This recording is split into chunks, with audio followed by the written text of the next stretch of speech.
Jack learns the truth about Cane's intentions. Jill was interrogated about Cane by Victor and Nikki. Jill stated that she was aware of Cane's flaws. Victor scoffed when Jill said that about them. She shot back that everyone had their blind spots. Victor's belief that he could change Jill's mind regarding Cane intrigued Jill. Victor inquired if Jill was aware of the danger that Cane poses.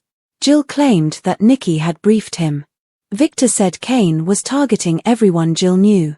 Jill said she wouldn't want anything to happen to Victor, either. Victor felt honored. According to Jill, Cane has abandoned his planned attacks. "You are free to leave your bunkers." Jill stated, "There won't be a war." Victor, according to Jill, made everything transactional. "It is," Victor said. Nikki suggested either that Cane was lying to Jill or that Jill was lying to Victor and herself. Nikki stated that the real tale of how Cane established his empire was not appealing. According to Jill, Cane made a fortune from the proceeds of legitimate land sales that Colin took. Victor said that Colin's only emotion was greed. "Yeah, well, you would be the man to know," Jill shot back at Victor. Nikki rebutted, "Actually, we do know." She said Cane's chateau was swindled away from the de Leon family. Nikki compassionately stated, "We don't get any pleasure out of telling you this, Jill." "I don't know," was Jill's response. "I think Victor might."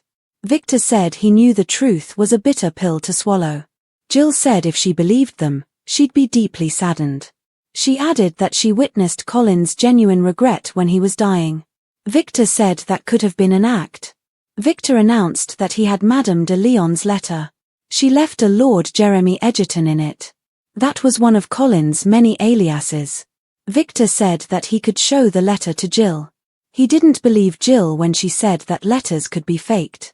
Jill heard Victor tell her that he was betting on the wrong horse. Jill said even if she believed Victor, what did he expect her to do? Jill didn't believe that Cane would swoop in and destroy Chancellor Industries. Nikki noted Cane's affection for Jill. Victor said that they need to get Cane's software. Jill reasoned that Victor wanted Cane to give Jill the software so she could give it to Victor. Jill asked if the plan was for her to get her hands on the AI program and give it to Victor. She pointed out that Victor would gain a lot of power from it. Jill needed proof, meaning the letter from Madame de Leon. Victor promised to preserve the original letter. Jill asked if the proof could be emailed to her, and she left. Nikki asked Victor what he thought Jill was going to do. He surmised that Jill would go to see Jack. Victor provided Nikki with his response. Victor was asked by Nikki if he would get rid of the AI software. Victor stated that as long as Cane believed it had been destroyed, that would suffice. Nikki inquired whether Victor would employ it against Jabot. Nikki's suggestion that Victor only pretended to support Jack made Victor laugh. Jack made his way into Cane's train. Cane said he was expecting Jack. The Abbott exec made a dig at Cane's casual attire. Since Jack probably didn't think he had a conscience, Cane thought it was interesting that he mentioned it. Jack claimed that Cane made it simple. Cane thought Jack would be happy that he's no longer in business with Billy. Cane was asked by Jack if he enjoyed mind games. "What could any of us have done to deserve being played like that?" Jack inquired. Jack told how Cane, posing as Aristotle Dumas, had Chancellor Industries dangling in front of his brother. Jack called Cane's machinations cruel. Cane suggested Billy's unhealthy obsession with Catherine's company. Jack inquired whether Cane truly desired to discuss unhealthy obsessions. He pointed out Cane's personal life sounded like a mess. Cane said he wasn't playing Billy out of a grudge. He stated that they are too similar. Cane acknowledged that Jack was right about the addiction of wanting more. He is asking himself how much it cost. Cane stated that he was reconsidering his identity. Cane said he was aware that Jack had talked to Jill and was trying to turn her against Cane. "Oh, Jill and I go way back," Jack casually replied. "We talk from time to time. Did I not have to talk about your current activities? I thought Aristotle Dumas was an open book." Cane maintained he was telling the truth. He wanted to start over and do the right thing. Since Jack thought that was good, why not get rid of the software? Cane said there should be a neutral party that could destroy it. He asked Jack if he had anyone in mind. Jack exclaimed, "Me." Cane dryly noted that Jack was altruistic to do that. Jack stated that he meant it. Cane stated that Jack was not neutral to him. Cane said skepticism goes both ways. He might use the software against Victor. Is that really the thing that worries you? Jack inquired. Cane said if he gave the software to Victor, then he might use it against Jack. He pondered giving it to wildcards Phyllis and Billy. Cane said it would be fun to find out. Fun? Jack replied. None of us are having fun, Cane. Cane said he hadn't gotten a logical solution. He doesn't trust anyone. Cane poured himself a drink and theorized that they could give the software to Nick, but as his Victor's #1 son, he might not be trustworthy. Adam, he thought, wouldn't be a good choice either. Jack said that Cane was making up stories. Cane said giving the AI to anyone would result in chaos. Jack advised Cane to entrust the AI software to Jill. Cane said that Jack had called Jill back to Genoa City. No one summons Jill Abbott, Jack noted. I think you should know that. She makes her own decisions, even this time. Cane revealed he tried to get Jill and Billy to make up. He stated that all he wanted was for Chancellor Industries to make an effort to reconcile mother and son. Jack stated that he believed Cane was pursuing Chancellor Industries in an effort to regain Lily's affection. Cane said if he thought that that would have worked, he would have tried 10 times harder. Jack wondered if Cane really wanted Billy and Jill to get back together. Cane stated that he wanted to give Billy another chance. Jack acknowledged that it was plausible, but he wanted to know how Billy ended up on the streets instead of receiving a second chance. Cane cut ties because he thought Billy had shown his true colors. Jack said Billy deserved to be saved. Didn't you leave Billy behind? Cane pointed out. Jack admitted that Billy could be frustrating. Using Colin as an illustration, the executive at Jabot questioned Cane regarding his comprehension of the desire to save the people they love from themselves. Cane insisted that Colin had transformed. Jack was curious about what you said. Cane advised Jack to inquire of Jill, who had just entered the room. Jack stated that he desired to speak with his previous stepmother. Jill wondered if Jack wanted to put ideas in her head about Cane the way Billy and Victor had. Does it work? Jack inquired. Jill said that remained to be seen. Daniel was asked by Tessa if he thought Sharon would be okay. Sharon, according to Daniel, is no longer so fragile. He suggested she could tell Mariah's mom anything. Daniel called Tessa a warrior. Tessa wanted to get it out of her head that Mariah could be in danger from her man. Daniel mused that Mariah was secure in a Boston clinic. Tessa wondered if Mariah's mystery man wanted revenge against her. They ought to speak with him. Daniel advised them to ignore the situation and claimed that they were not police officers. Tessa said they should talk to him anyway to gauge if he's a friendly guy or not. Daniel stated that Tessa could be in danger if the mysterious man discovered that she is related to Mariah. Tessa realized that Arya could be, too. When you put it like that, I get your point. Tessa acknowledged that it was a foolish idea. Daniel suggested that the man might want to forget everything that happened to Mariah. Tessa stated that everything was so frustrating. Daniel lamented that they were unable to obtain confidential advice from Chance. Tessa stated, Mariah is not a killer. She mentioned that Ian Ward still haunts him even from death. Tessa pondered the reason Mariah broke down. Tessa discussed a number of possible outcomes for Mariah and her unidentified man. Tessa was urged to remain calm by Daniel. He maintained that it was going to be okay and that Mariah would come home from Boston eventually. Tessa insisted on going to see Mariah. Okay, Daniel said. And don't try to stop me, Tessa said. Daniel said, I just said okay, which surprised him. Tessa responded, oh, sorry. Tessa said the clinic in Boston must have visiting hours. Daniel pointed out that Mariah may not want to see her. She may not be prepared to speak. Daniel said he didn't want to see Tessa get disappointed. Tessa said she wouldn't take no coming from Mariah for an answer. Daniel asked if anyone had told her that she was intense, like she was in their guitar lessons. Daniel said that's what Mariah loves most about her. Tessa stated, I know that I can be a little excessive. Daniel suggested Tessa was the perfect amount of many qualities. Tessa stated to Daniel, you're going to make me cry. She went to check flights to Boston. Tessa said there was a red eye, but she didn't want to arrive in Boston a mess. Mariah might not want to talk to Daniel, he said. Tessa said that she loved Mariah, so there was no conflict. Tessa said she appreciated Daniel. He said he was in it for the long haul. Daniel said it could have been worse. Perhaps Mariah had the impression that her life was in danger. Tessa said Daniel would know because of Heather. He said he was rooting for a happy ending for Mariah and Tessa. Tessa advised Daniel, "Leave it to you to say something sweet." She said she was grateful to Daniel. According to Tessa, the past few months have been hell.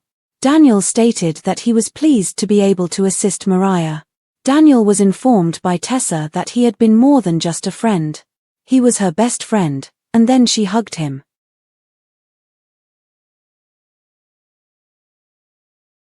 Victor, Jill, and Nikki. The battle for truth. The episode opens in dramatic tension, with Victor and Nikki Newman summoning Jill Abbott for an interrogation that feels part family intervention, part corporate inquisition.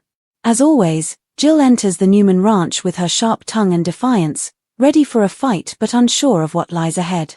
Victor wastes no time in setting the tone. His concern isn't veiled behind charm or civility. "Do you know the danger Cane is capable of creating?"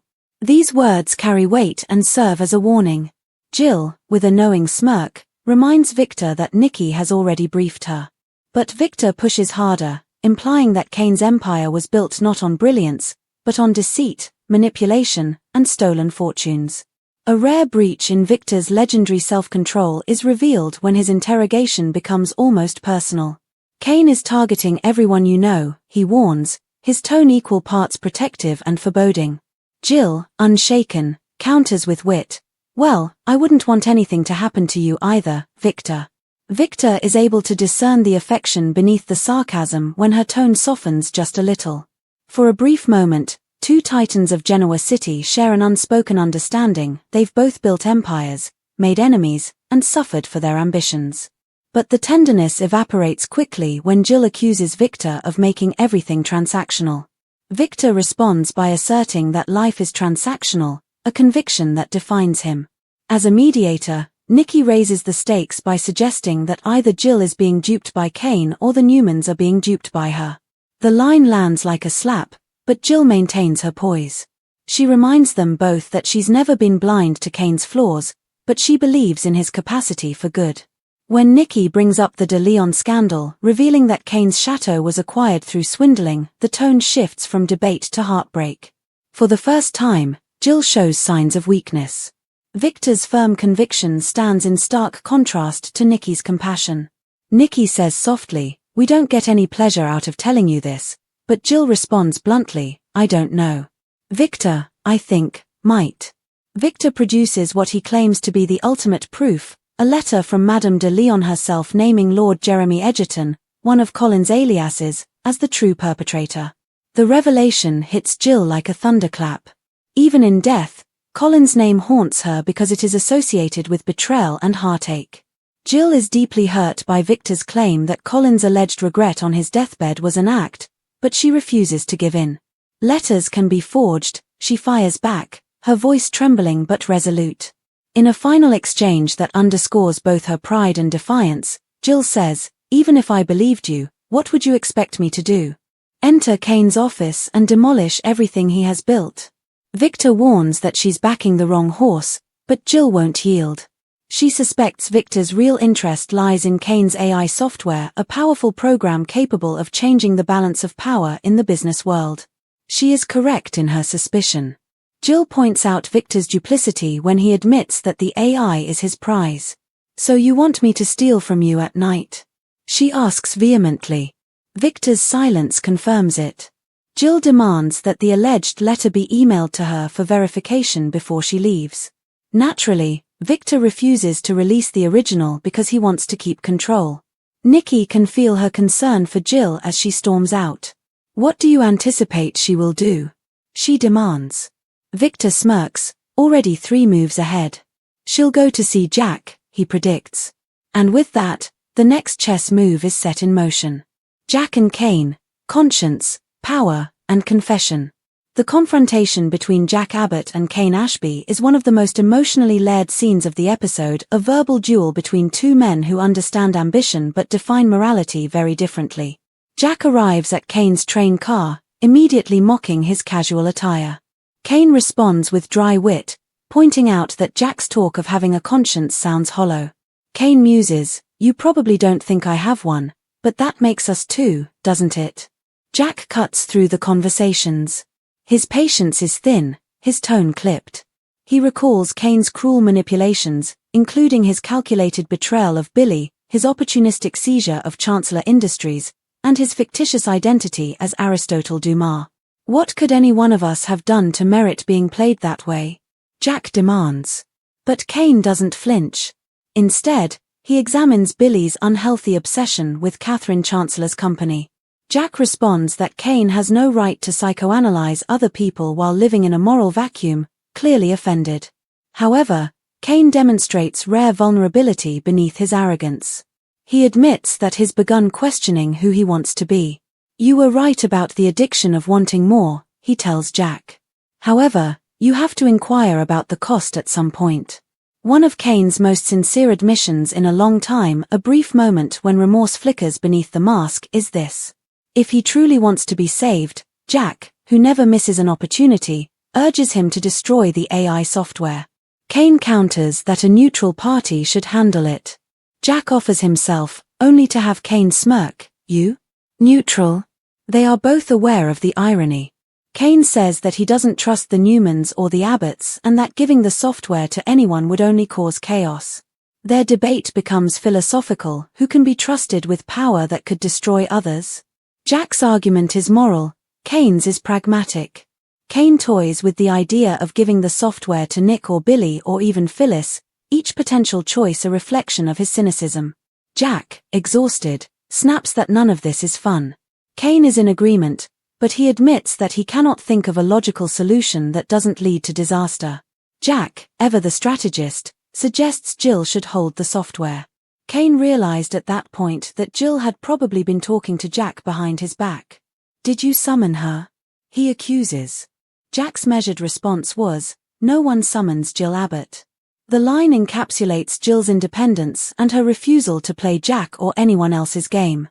The confession that follows is that Cane bought Chancellor Industries for reconciliation rather than vengeance or greed.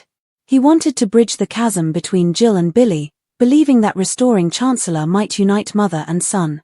At first, Jack doesn't buy it, saying that Cane is trying to win Lily over instead. But Cane insists that if that were possible, he'd have fought even harder for it. Jack is temporarily disarmed by the sincerity in his tone. Jack challenges Cane's belief that Billy deserved rejection. "Billy's worthy of redemption," he says quietly. "Didn't you turn your back on him?" The Cane fires back. The conversation turns introspective, touching on family, forgiveness, and the endless cycle of betrayal that binds Genoa City's elite. Jack admits that Billy frustrates him, but he never stops trying to save him. "Do you not comprehend the desire to save someone you care about from themselves?" he demands. Cane sighs. He says softly, "Yeah, Colin." As if summoned by fate, Jill enters the scene, cutting through the tension. The emotional weight is increased by Jack's greeting of her as his former stepmother. Jill, defiant but conflicted, asks Jack if he plans to poison her mind like Billy and Victor did against Cane. The sole response offered by Jack is a calm, "Is it working?" The question hangs in the air like smoke because of her silence. Tessa, Daniel, and Mariah, the emotional counterpoint. Tessa and Daniel are the episode's emotional beating heart, even as the power games play out at the top of Genoa City. Their scenes are quieter but deeply affecting, exploring love, fear, and the psychological fallout of trauma. Tessa, restless and consumed by worry, confides in Daniel about Mariah's absence. She fears that Mariah, currently at a clinic in Boston, is being haunted by ghosts from her past, specifically, the specter of Ian Ward. Daniel, trying to be the voice of reason, assures her that Sharon's daughter is stronger now, not as fragile as she once was. He speaks with kindness but weariness because he is aware that reassuring someone as passionately in love as Tessa is insufficient. The dialogue between them feels intimate and lived in. Daniel warns against confronting the mysterious man connected to Mariah's ordeal when Tessa suggests it. "We're not cops," he reminds her, "and poking at danger only makes it notice you." But Tessa's protective instincts override logic. She quickly switches her worries from Mariah's safety to Aria's. The emotional impact of the mention of their daughter makes it clear that her anxiety is more than just concern, it is a motherly panic wrapped in guilt. Daniel, pragmatic yet empathetic, convinces her to hold off. He warns that digging into the mystery could put both her and Aria in danger. His calmness contrasts with her spiraling emotions, but there's affection beneath every word. He gently teases, recalling their previous guitar lessons, "You're intense. That's what Mariah adores about you the most." Tessa laughs through tears, admitting she can be a bit much. The genuine and tenderness of Daniel's response, "You're the perfect amount of everything," reveals a great deal about their shared history. As Tessa impulsively searches flights to Boston, Daniel doesn't stop her. He, on the other hand, points out that Mariah might not be ready to talk. His understanding of boundaries, likely learned through his own painful experiences with Heather, grounds the scene in emotional realism. When Tessa thanks him for being her best friend, the hug that follows feels earned, not romantic but deeply human, a connection between two souls who have both loved and lost too much. Themes and implications. This episode weaves together two central themes, trust and transformation. Trust becomes a battlefield for Jill. She is caught between Victor, Jack, and Cane, three men who each claim to know the truth and use snippets of it to control her. Her journey involves faith versus fact, autonomy versus persuasion. Jill is left on her own at the end, but she retains her pride. The question for Cane is transformation. His confessions to Jack reveal a man torn between redemption and relapse, someone aware of his own manipulative tendencies but unsure if he can change them. He is compelling despite the fact that it remains unclear whether his motives are pure or self-serving. Jill's maternal instincts toward Billy are mirrored by Tessa's determination to safeguard Mariah in the parallel story. Even when reason tells them to stop, both women are motivated by love and loyalty. The episode successfully strikes a balance between corporate intrigue and emotional authenticity, preserving the young and the restless intellectual rigor and emotional stability.